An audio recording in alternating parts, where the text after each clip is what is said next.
Жаңы конституция кабыл алынса, баары бир тартипке түшөт деп баса белгиледи президент Садыр Жапаров 13 февралда Кабар Кыргыз улуттук маалыматтык агенттигине маек берип жатып. Мамлекет башчы сын пикирлер айтылбай койбой турганын белгилеп, бүгүнкү кадрдык башаламандыктар, ызы чуулардын баары азыркы иштеп турган конституция менен байланыштуу дейт. Ал эми ички майда чүйдө пикир келишпестиктер, кадрдык кемчиликтер өз убагы менен бүтөт дейт президент. Ал ошондой эле баш мыйзамдын жаңы долбоору 11 апрелде жергиликтүү кеңештерге шайлоо менен бирге өтөөрүн белгилеп, бул каражатты үнөмдөөрүн айтты. Ал үчүн баш мыйзамды парламент карап чыгышы керек дейт өлкө башчы.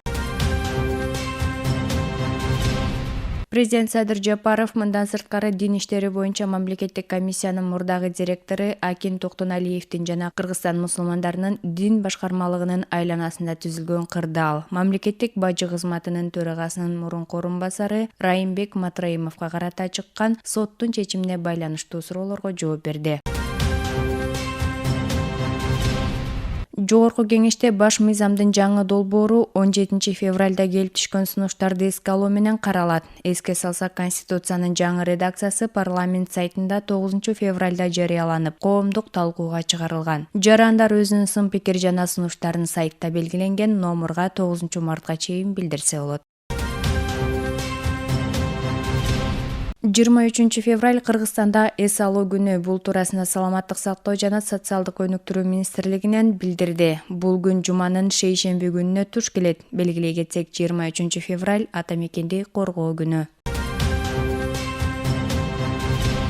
Бүгүн 15 февраль Совет жоокерлеринин Афган жергесинен чыгарылганына 32 жыл толду. Белгилей кетсек, Афган согушуна 7000ден ашуун кыргыз жоокери катышып, алардын 300дөн ашууну курман болгон. Учурда 450 Афган согушунун катышуучусу арабызда. Афган ардагерлери Ош коок алаңында Баткен окуясында да алдыңкы сапта болушкан. Бул күнгө карата Бишкек шаарындагы Ататүрк паркында саат 12де митинг реквием өтөт.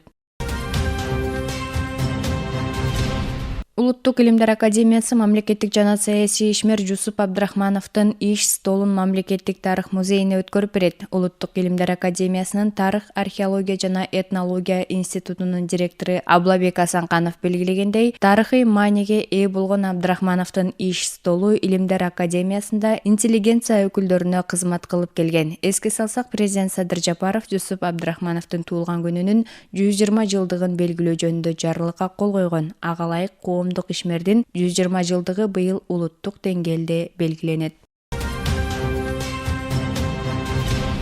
Сооронбай Жээнбеков жубайы менен Кыргызстанга кайтып келди. Маалыматты экс-президенттин тегерегиндеги жакын адамдары тастыктады. Алардын айтымында Жээнбеков дем алыш күндөрү Бишкекке учуп келген. Белгилей кетсек, экс-президент 2 февраль күнү жубайы менен Сауд Аравияга кичи ажылыкка зыярат кылганы кеткен. Маалыматка караганда, Жээнбеков ал жакта Сауд Аравия тараптын макулдугу менен барган.